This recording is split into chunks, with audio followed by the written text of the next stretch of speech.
परम शक्ति का युद्ध। राजकुमार और अद्भुत परी। बहुत समय पहले एक शक्तिशाली साम्राज्य अश्वगढ़ था, जहां राजा विक्रांत सिंह का राज था। उनकी वीरता और शक्ति से पूरी दुनिया परिचित थी, लेकिन उनकी असली ताकत थी परम शक्ति मणि, जिसे धारण करने वाले को अपार शक्तियां मिलती थी। राजा के पुत्र राजकुमार आदित्य निडर और बुद्धिमान थे, लेकिन उन्हें अपने जीवन का सबसे बड़ा रहस्य तब पता चला जब उनकी मुलाकात एक रहस्यमयी परी वैष्णवी से हुई। एक रात जब चंद्रमा पूरे आकाश में चमक रहा था, राजकुमार आदित्य महल के प्राचीन बगीचे में टहल रहे थे। तभी अचानक तेज प्रकाश के साथ एक सुंदर स्त्री प्रकट हुई। उसकी आंखें सितारों जैसी चमक रही थीं और उसके हाथों में एक स्वर्णिम कमल था।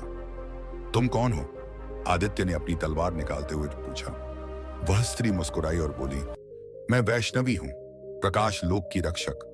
मुझे तुम्हारी सहायता की आवश्यकता है राजकुमार। किस लिए?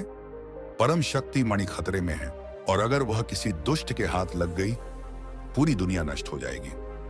राजकुमार आदित्य चौंक गए। उनके पिता राजा विक्रांत ने कभी नहीं बताया था कि परम शक्ति मणि को एक भयानक श्राप से बचाया गया था। लेकिन इससे पहले कि आदित्य कुछ और पूछते, अचानक आकाश काला पड़ गया। बिजली कड़की और हवा में एक भयावह हंसी गूंज उठी। हाँ हाँ हाँ, देर हो चुकी है राजकुमार, मैं आ गया हूं। यह था अंधकार सम्राट कालनेश, जो हजारों वर्षों से परम शक्ति मणि को पाने की कोशिश कर रहा था। उसके पास अमृत और विष का संतुलन था। वह जिसे चाहे अमर कर सकता था और जिसे चाहे छूकर राख बना सकता था। अब यह मणि मेरी होगी, उसने कहा और अपने हाथ उठाए। राजकुमार आदित्य और परी वैष्णवी ने एक दूसरे की ओर देखा और समझ गए कि अब युद्ध अवश्यंभावी था। आदित्य ने अपने पिता से प्राप्त अग्नि तलवार निकाली, जो स्वयं अग्निदेव ने दी थी। उधर वैष्णवी ने अपनी दिव्य शक्तियों से प्रकाश कवच धारण कर लिया। युद्ध प्रारंभ हुआ। आदित्य की तलवार से आग की लपटें निकलीं, जो अंधकार सम्राट पर वार कर रही थीं। वैष्णवी ने अपनी मणियों से ऊर्जा किरणें छोड़ी, जिसने सम्राट की शक्ति को कम कर दिया। लेकिन कालनेश भी कमजोर नहीं था। उसने अपनी छाया शक्ति से चारों ओर अंधकार फैला दिया। युद्ध चलता रहा जब तक आदित्य ने अपने भीतर की सबसे बड़ी शक्ति को नहीं खोज लिया। जैसे ही कालनेश ने अंतिम वार किया, अचानक आदित्य के शरीर से एक तेज रोशनी निकली। वैष्णवी चौंक गई। यह असंभव है, तुम्हारे भीतर सूर्यदेव की शक्ति है।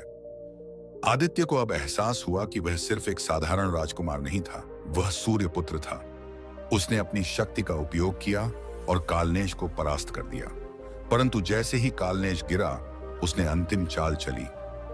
अगर मैं नहीं जीत सकता तो नहीं तुम, वैष्णवी अब मेरी हो जाएगी। उसने वैष्णवी पर काले जादू से हमला किया। आदित्य ने बिना एक पल गंवाए वैष्णवी को अपनी बाहों में लिया और अपनी शक्ति का अंतिम अंश उसे दे दिया। नहीं, यह असंभव है, कालनेश चीखा और धूल में बदल गया। जैसे ही वैष्णवी की आंखें खुली, वह मुस्कुराई। आदित्य, तुमने सिर्फ मुझे ही नहीं, पूरे ब्रह्मांड को बचाया है। राजा विक्रांत ने अपने पुत्र के पराक्रम को देखकर घोषणा की, अब इस साम्राज्य की नई रानी वैष्णवी होंगी।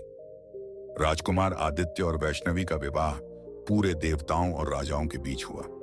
लेकिन यह सिर्फ एक प्रेम कहानी नहीं थी, यह शक्ति, प्रेम और बलिदान की गाथा थी, जो युगों तक याद रखी जाएगी।